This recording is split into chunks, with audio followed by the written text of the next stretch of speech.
Welcome back. We are on day 26 of this war, and today the diplomatic picture became simultaneously clearer and more complicated than at any point since February 28th. For the first time in this conflict, both sides have now put specific written proposals on the table. America has a 15-point plan. Iran has a 5-point counterproposal. We know what both of them say. And today I want to fact-check every major claim being made about those proposals, because the gap between what Trump is calling a deal and what Iran is actually demanding is not a gap that can be bridged in the remaining days of a 5-day pause. Let's go through it point by point. Under Trump's proposal, Iran would commit never to pursue nuclear weapons, dismantle its 3 main nuclear facilities, and surrender all enriched uranium to the International Atomic Energy Agency.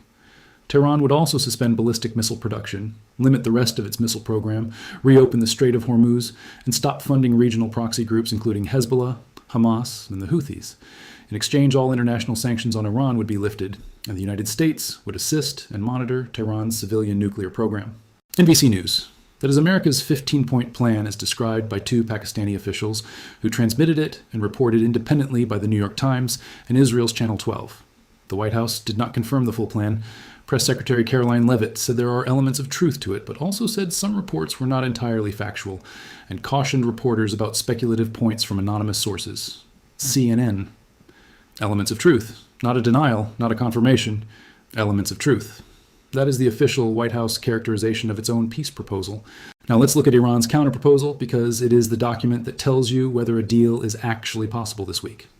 Iran's 5-point counteroffer, as reported by Press TV, citing a senior political security official, includes a complete halt to aggression and assassinations by the enemy, concrete guarantees preventing the recurrence of war, a clear guaranteed payment of war damages and compensation, a comprehensive end to the war across all fronts, including against all resistance groups, and Iran's exercise of sovereignty over the Strait of Hormuz, which Iran says is and will remain its natural and legal right, and constitutes a guarantee for the implementation of the other parties' commitments and must be recognized.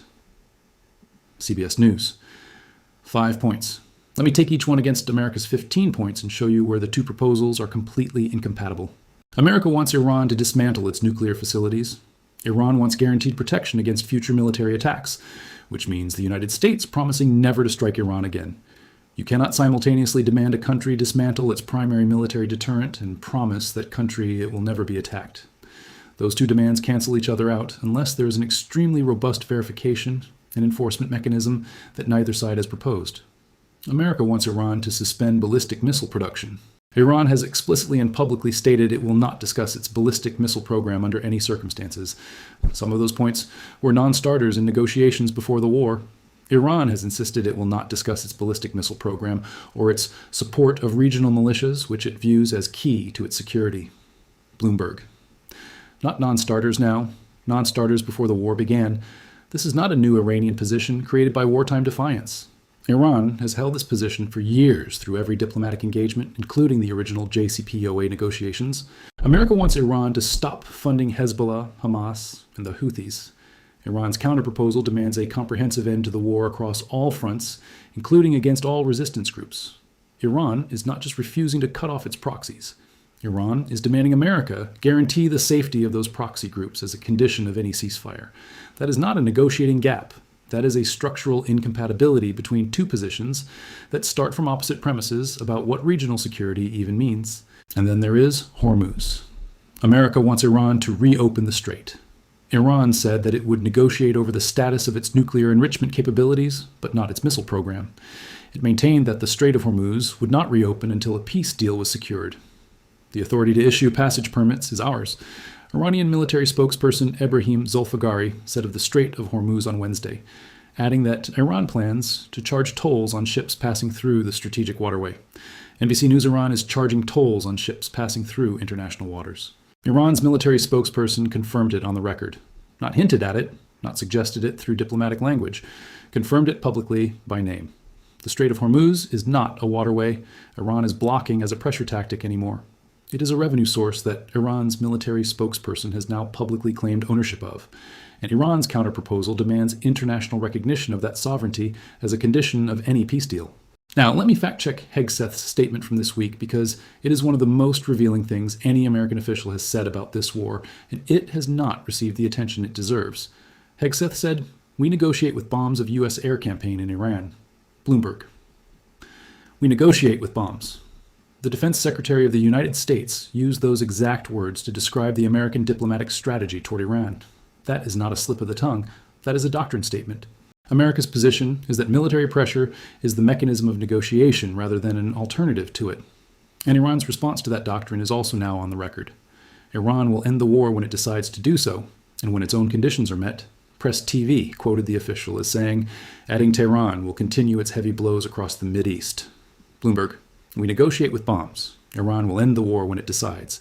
Both statements are public. Both are on the record. Both reveal two sides whose definition of negotiation has almost nothing in common. Let's look at what happened in financial markets today, because the market movement tells you something important about how professional investors are reading this diplomatic situation, and their reading deserves scrutiny. The news of potential negotiations drove down the price of oil. Brent crude, which had neared $120 a barrel during the conflict, was trading below $100 on Wednesday. It is still up around 35% from the start of the war. Reports of efforts to end fighting also buoyed stock markets, with the S&P 500 rising just over 1% in early trading. Oil below $100, S&P 500 up 1%. Markets moved on the possibility of negotiations before Iran officially rejected the American proposal. And then when Iran's rejection was reported through Press TV, unconfirmed reports from Iranian media citing an anonymous source said Tehran would not accept a ceasefire or hold talks with the United States. The reports briefly knocked index futures off their pre-market highs and lifted oil prices off their early morning lows. CNN briefly knocked off highs, then recovered. The market is not treating Iran's rejection as the end of diplomacy. It is treating it as an opening position in a negotiation. Whether that reading is correct is the most important question in global finance right now. Now I want to address the troop deployment picture because it is the most concrete measure of where this war is actually heading, and the numbers have changed dramatically in the last 72 hours. At least 1,000 troops from the 82nd Airborne Division will be sent to the Mideast in the coming days, according to 3 people with knowledge of the plans who spoke on condition of anonymity to discuss sensitive military plans. The paratroopers are trained to jump into hostile or contested areas to secure key territory and airfields.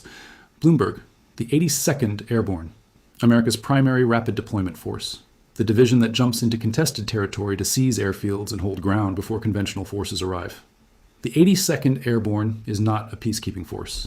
It is not a deterrence force. It is a force that goes in first when America plans to physically take and hold ground. Iran's powerful parliament speaker warned that Tehran was closely monitoring U.S. troop movements. CNN Iran is watching. And Iran's parliament speaker told reporters he believes Iran's enemies are preparing to occupy an Iranian island, meaning Karg Island, which handles approximately 90% of Iran's crude exports. 6 in 10 adults say the recent U.S. military action against Iran has gone too far. 26% say it has been about right, and 13% say it has not gone far enough, according to a new AP-NORC poll. CNN 6 in 10 Americans say this war has gone too far.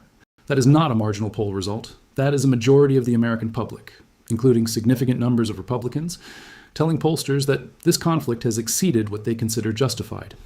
And that number was collected before today's confirmation that the 82nd Airborne is being deployed, and before Iran publicly demanded sovereignty over the Strait of Hormuz as a condition of any deal.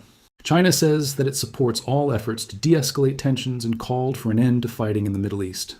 Chinese Foreign Minister Wang Yi told his Iranian counterpart Abbas Araghchi that all parties must seize every opportunity and window for peace, and called for peace talks to begin as soon as possible. CNN China calling for peace talks to begin as soon as possible. That is Beijing weighing in publicly and directly on the diplomatic timeline. China is Iran's largest oil customer. China is also America's largest foreign creditor.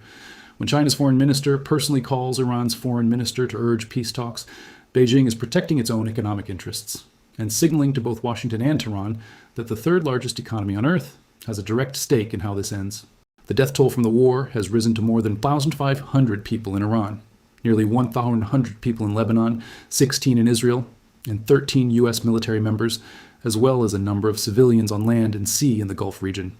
Millions of people in Lebanon and Iran have been displaced. Al Jazeera, 1,500 in Iran, 1,100 in Lebanon. 26 days in, and the 5-day clock that Trump set for Iran to respond to his proposals expires Saturday. Iran has now responded. It rejected the American plan and issued its own 5-point counterproposal. The White House says talks are ongoing. The Defense Secretary says we negotiate with bombs. The 82nd Airborne is heading to the Middle East. 6 in 10 Americans say the war has gone too far, and Iran's military spokesperson confirmed on the record that Iran is charging tolls on ships passing through the Strait of Hormuz. Here's the central fact check of this entire diplomatic moment. Trump said the other side, they'd like to make a deal, and that they've agreed they will never have a nuclear weapon. Iran's foreign minister said on state TV the same day that no negotiations have happened with the enemy until now, and we do not plan on any negotiations. Both statements were made on Wednesday, March 25th, 2026. They cannot both be true. One of them is not accurately describing reality, and on Saturday, the 5-day window closes. We will be here when it does. We will keep verifying every claim. Stay with us.